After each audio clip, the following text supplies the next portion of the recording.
आपका स्वागत है मनोरंजन क्लासेस के इस यूट्यूब चैनल पर। आज का वीडियो बहुत ही इंटरेस्टिंग होने वाला है, क्योंकि आज की इस वीडियो में बाबा साहेब भीमराव अम्बेडकर जी के जीवनी के बारे में आज कुछ जानकारी प्राप्त करेंगे। आज की इस वीडियो में मेरा स्टूडेंट लकी कुमार बाबा साहेब भीमराव अम्बेडकर जी के जीवनी के बारे में कुछ बतलाने जा रहा है। अगर वीडियो पसंद आए तो एक लाइक अवश्य करें तथा अपने फ्रेंड्स के साथ शेयर करें। और हाँ, अगर आप इस चैनल पर नए हैं तो इस तरह का वीडियो देखने के लिए चैनल को सब्सक्राइब कर बेल आइकन को प्रेस कर लें। तो चलिए वीडियो को शुरू करते हैं। मेरा नाम लकी कुमार है। मैं क्लास 8 में पढ़ता हूँ। मैं मनोरंजन क्लास में कोचिंग करता हूँ। मैं आप सभी के सामने भीमराव अम्बेडकर जी के बारे में कहने जा रहा हूँ। अगर यह वीडियो आपको अच्छा लगे तो लाइक शेयर एंड सब्सक्राइब जरूर करें। भीमराव अम्बेडकर का जन्म 14 फरवरी 1891 मध्य प्रदेश के मऊनगर में हुआ था। उनके पिता का नाम रामजी सकपाल था, जो कि एक सूबेदार मेजर थे।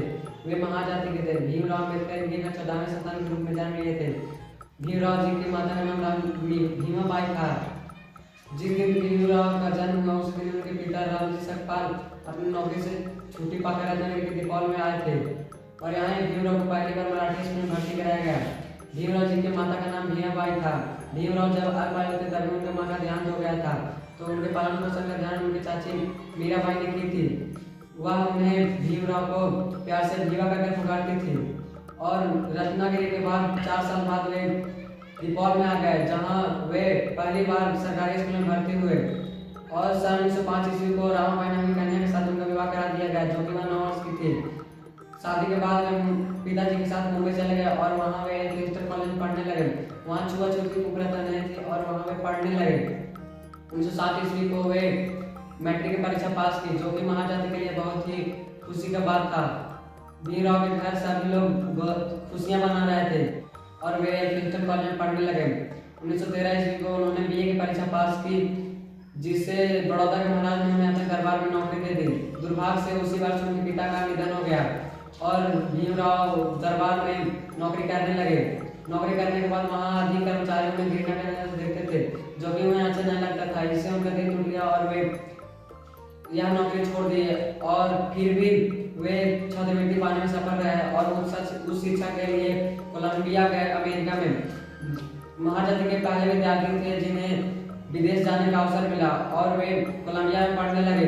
वहाँ भी कुप्रथा नहीं थी और वहाँ उन्हें प्यार असमानता देखने को मिला और वहाँ पढ़ते पढ़ते उन्होंने डॉक्टरेट की उपाधि पाई। सन 1916 ईस्वी को उन्होंने लंदन में पढ़ने गए। 1 वर्ष बाद वे मुंबई लौट आए और फिर बड़ौदा के महाराज ने उन्हें अपने राज में बुलाया कि आओ तुम हमारे सेना के सचिव बन जाओ। और यह कहकर उन्हें बुला लिया गया और उन्हें पद पर बैठा दिया गया।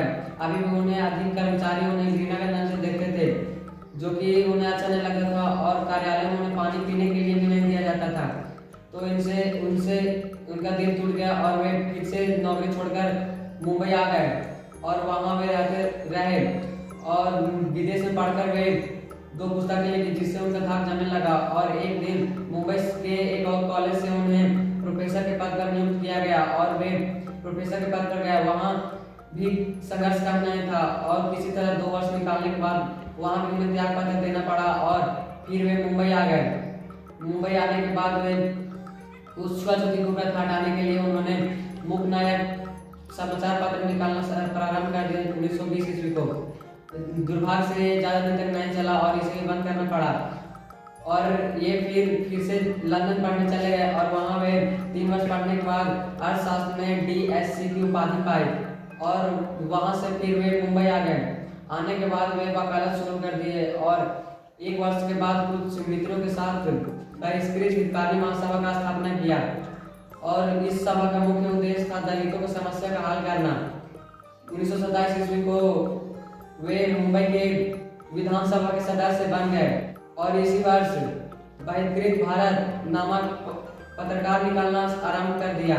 ये दलितों को सुधार दिलाने के लिए, अपना हक दिलाने के लिए संकल्प ले लिए थे और इतिहास में इनके नाम बनाने के लिए वे शूद्र कौन थे नामक पुस्तक लिखी, जिससे बहुत ही लोकप्रिय हुआ। और वहाँ के भारत के वायसराय ने उन्हें उनके योग्यता से प्रभावित होकर उन्हें अपने वायु सेना में सदस्य बना लिया। भारत जब आजाद हुआ 1947 को, तो वे स्वतंत्र भारत के प्रथम कानून मंत्री बने। ये संविधान में अपने बातों को कई बातें नींव रखे और वे 1951 ईस्वी को वे अपने पद से त्याग पत्र दे दिए और 1955 ईस्वी को वे बौद्ध भारत का महासभा का स्थापना किया और वे भी उस धर्म को अपना लिए और दुर्भाग्य से 1906 दिसंबर 1956 ईस्वी को वे स्वर्ग से हार गए।